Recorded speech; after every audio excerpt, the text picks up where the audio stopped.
پہلا قدم شیطانی نطفہ۔ یہودیوں کے پاس کبھی بھی کوئی اپنا ملک نہیں تھا اور وہ آوارہ ہی رہے ہیں۔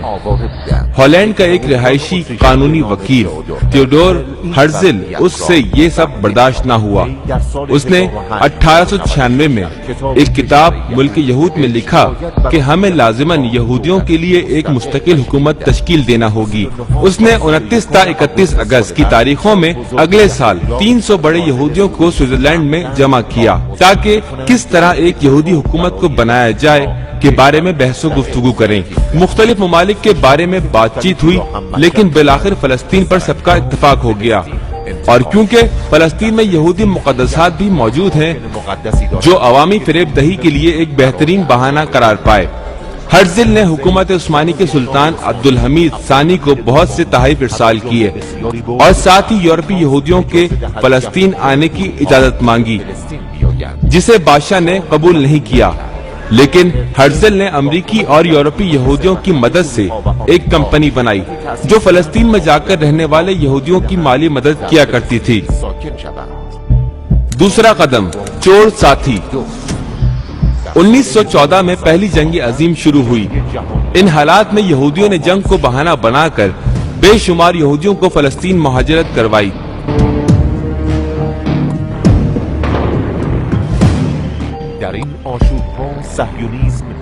جنگ کے بعد سلطنت عثمانی کمزور پڑ گئی اور 1916 میں سائز پیکو قرارداد کے مطابق فرانس اور برطانیہ کے حصے میں تقسیم ہو گئی۔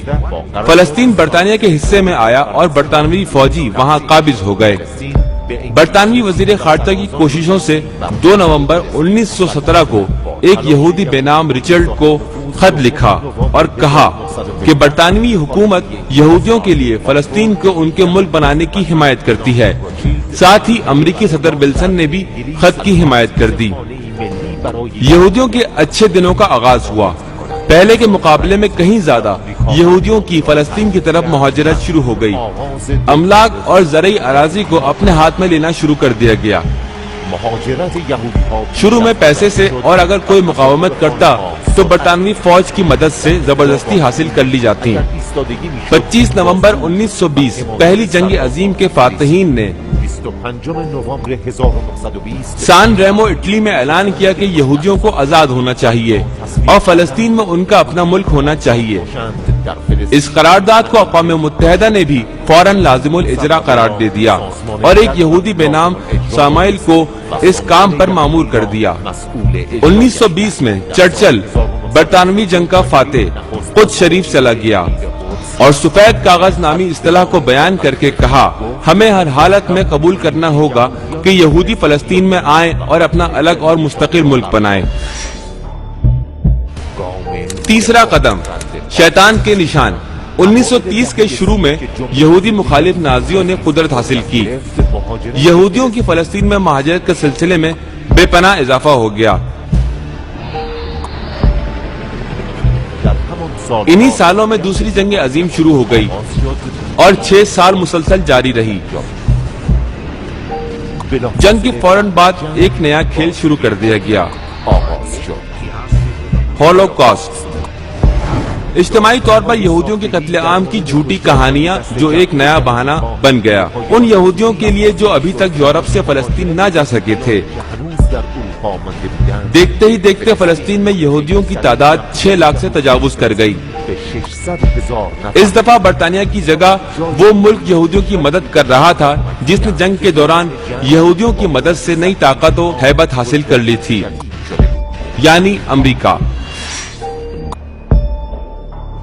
چوتھا قدم زمین پر قبضہ۔ 14 مئی 1948 سب کچھ پہلے سے طے شدہ تھا۔ صبح برطانیہ نے اعلان کیا، ہمارا فلسطین پر قانونی حاکمیت کا وقت ختم ہو گیا ہے، اور اسی دن وقت ظہر سے پہلے یہودیوں نے اسرائیل کے نام سے اپنے ملک کا اعلان کر دیا۔ اسی دن ظہر کے بعد اقوام متحدہ میں اس پر ووٹ ڈالا گیا اور صرف چند ہی منٹوں میں ووٹنگ مکمل ہو گئی اور اسرائیل کو قانونی حیثیت دے دی گئی۔ اس کی تھوڑی دیر بعد اقوام متحدہ نے باقاعدہ اعلان کیا کہ سرزمین فلسطین پر ایک اور ملک اسرائیل کے وجود کو قبول کر لیا گیا ہے۔ ٹھیک 3 منٹ بعد امریکہ اور 8 منٹ بعد سوویت یونین نے اسرائیل کو تسلیم کر لیا اور اسی طرح فلسطینیوں سے پوچھے بغیر انہی کی سرزمین پر ایک اور ملک بنا دیا گیا اور 21,000 کلومیٹر فلسطینی سرزمین پر یہودی قابض ہو گئے۔ دوسرے دن مصر، اردن، شام، سعودیہ، عراق اور لبنانی فوجوں نے حملہ کر دیا اور کافی زیادہ حد تک کامیاب ہو گئے، لیکن اچانک اقوام متحدہ نے سازش کار لوگوں کے ساتھ ساز باز کر کے 20 روزہ جنگ بندی کروا دی اور اس جنگ بندی کے دوران اسرائیل کو بھرپور تسلیحاتی مدد حاصل ہو گئی تھی، جس کی بنا پر اسرائیل نے 20 دن بعد اچانک عربی فوجوں کو شکست سے دوچار کر دیا اور پوری سرزمین فلسطین سوائے کرانہ باختری اور غزہ قابض ہو گیا، یعنی در حقیقت فلسطین نامی ملک ختم ہو گیا اور لاکھوں فلسطینی اپنے ہی گھروں سے بے دخل کر دیے گئے۔ پانچواں قدم، زخم زیتون۔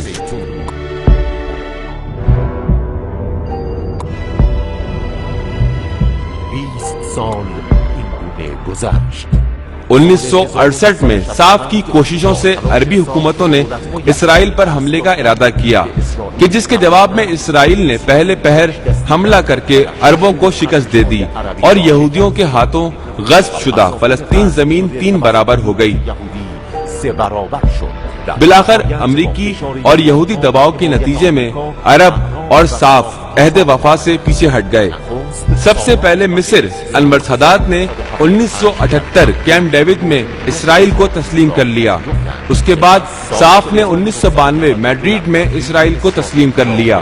پھر کیا تھا؟ آہستہ آہستہ دنیا نے فلسطین پر اسرائیلی قبضے کو قبول کر لیا، لیکن پھر وقت بیداری آن پہنچا تھا اور آج تک اس سرزمین کے مسلمانوں نے غاصب صہیونیوں سے مقابلے کو جاری رکھا ہوا ہے اور اس مقاومت اور بیداری کے سامنے حقوق بشر کے نام لیوا آنکھیں بند کیے سر جھکائے کھڑے ہیں اور غاصب صہیونی حکومت کی نہ صرف مدد کرتے ہیں بلکہ شاباش دیتے ہیں، لیکن مقاومت جاری ہے اور فلسطین آج بھی اسلام کا نہ ختم ہونے والا حصہ ہے۔